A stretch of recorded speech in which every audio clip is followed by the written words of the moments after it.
Hello everyone, আসসালামু আলাইকুম। সবার কি অবস্থা, কেমন আছেন? আই হোপ সবাই অনেক বেশি ভালো আছেন।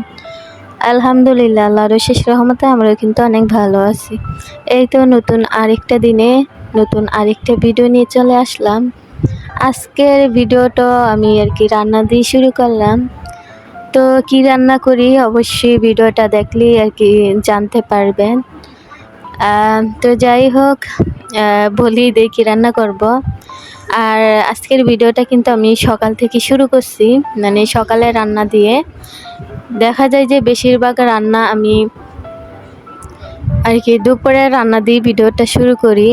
তো আজকে হচ্ছে সকালে রান্না বান্না দিয়ে শুরু করলাম।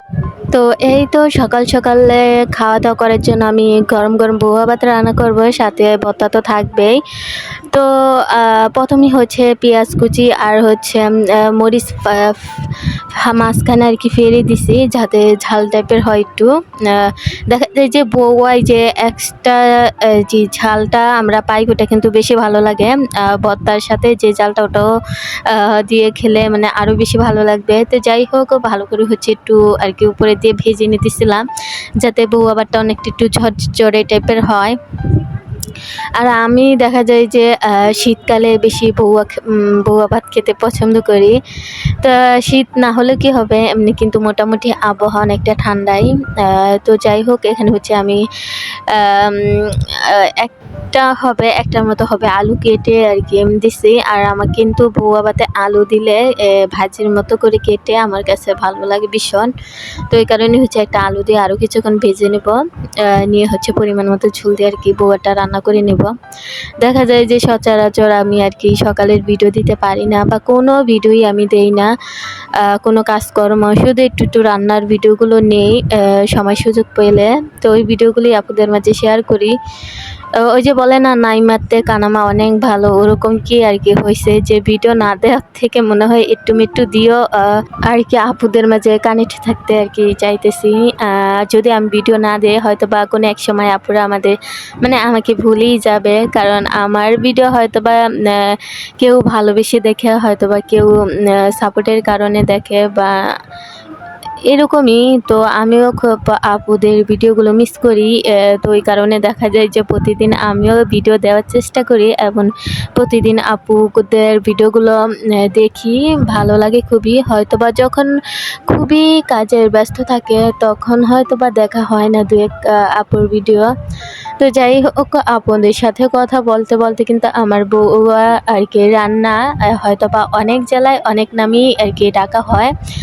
কোনো জেলায় হচ্ছে খুদের ভাত, কোনো জেলায় বউয়া ভাত, তারপরে বউ ভাত, মানে যে জেলায় আঞ্চলিক ভাষায় যেটাকে যে নামে ডাকা হয়। তো আজকের এই ভিডিওতে অবশ্যই যারা এই ভিডিওটা এখন দেখতেছেন, যে আপুরা অবশ্যই বলে যাবেন এই খুদের ভাতটাকে আপনাদের এলাকায় কি নামে ডাকে।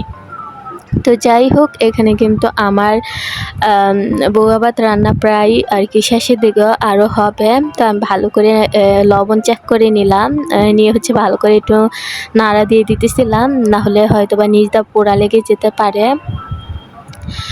তো আমি রান্নার ভিডিওগুলো একটু নিয়ে শেয়ার করি। হয়তো বা অনেক আপুর ভালো লাগে, হয়তো বা অনেক আপুর ভালো নাও লাগতে পারে, কারণ যেহেতু রান্নার ভিডিও প্রতিদিন অনেকে দেখতে নাও ভালো লাগতে পারে। যেহেতু আমার এটা হচ্ছে আমি আমি যাই করব ওটাই শেয়ার করব, কিন্তু দেখা যায় যে অলসতা বলেন, বা কাজকর্মের ব্যস্ততা বলেন, বা পরিবারটাকে সামলাতে বলেন, ওই কারণেই হচ্ছে মানে আমার মনে হয় যে ভিডিও নিয়ে কাজ করলে অনেকটা সময় লাগে। ভিডিও ছাড়া আপনি দেখবেন ঝটপট করে কাজগুলো করে ফেলতে পারবেন, কিন্তু আপনি ভিডিও নিতে গেলে দেখবেন যে 1 ঘন্টার কাজ দেখবেন 1.5 ঘন্টা লাগে, মানে এরকম একটু হলেও সময় বেশি লাগে। তো ওই চিন্তা ভাবনা করে কাজের টাইমে আমি এত নিতে চাই না, তো তাড়াহুড়ার মধ্যেই কর্মগুলো করে বা সেরে ফেলি। তো এই কারণে ভিডিও নেওয়া হয় না। তো তো এই তো মেয়েকে হচ্ছে ডিম সিদ্ধ করে দিলাম আর কি, খেতেই চায় না। ও হচ্ছে যখন খাওয়া দাওয়া করবে তখন হচ্ছে একটু কার্টুন দেখতে চায়। আর এই কার্টুনটা আমার মেয়ের খুবই পছন্দের একটা কার্টুন। সবসময় হচ্ছে এই কার্টুনটা দেখে।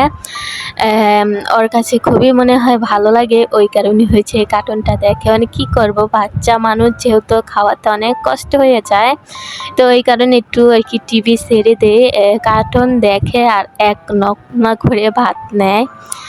তো বাচ্চাদের খাওয়াতে কতটা কষ্ট ওইটা একমাত্র শুধু মাই বুঝবে। যে মারা বাচ্চাদের অনেক কষ্ট করে খাওয়ায় তারাই বুঝবে যে বাচ্চাদের খাওয়াতে কতটা কষ্ট করতে হয়। তো আর আমি বললাম না যে রান্নার ভিডিও ছাড়া আমি তেমন কোনো ভিডিওই নেই না, এটাও নিতাম না। তারপর ভাবলাম যে সেটটা মোটামুটি ভালোই, তো একটু ভিডিও নেই। আমি কিন্তু আর কি আমাদের এদিকে যত আর কি বাচ্চা বলেন বড় বলেন সবাই কিন্তু আমার কাছে সাজতে আসে। হয়তোবা তারা বলে যে আমি নাকি অনেকটা পার্লারে যেরকম সাজলে ওরকমই বাসায় নাকি আমি সাজাই। হয়তোবা অনেকটা আর কি হয়তোবা আপনারা ভাবতে পারেন যে নিজের প্রশংসা হয়তোবা নিজে করতেছে। আসলে এরকম না, মানে আমার কাছে সবাই সাজতে আসে। মানে হয়তোবা কেউ যদি কোনো প্রোগ্রামে যায় বা বিয়ের অনুষ্ঠানে যায় বা কারো চাকরির তে হয়তোবা অনুষ্ঠান হয়েছে, মানে যে কোনো অনুষ্ঠানে গেলে আমার কাছে সাজতে আসে। তো আমি কিন্তু প্রতিটা আর কি আপুকে বা আমার এদিকের আত্মীয় স্বজন বা প্রতিবেশী আছে সবাইকে সাজাই।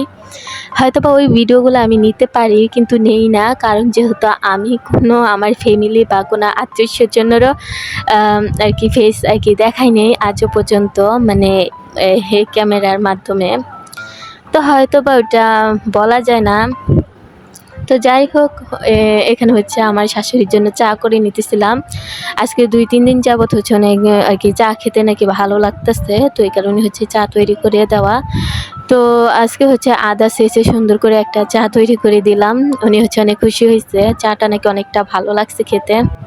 তো এই তো চা বানাতে বানাতে আজকে আপনাদের থেকে বিদায় নিতেছি। আল্লাহ হাফিজ।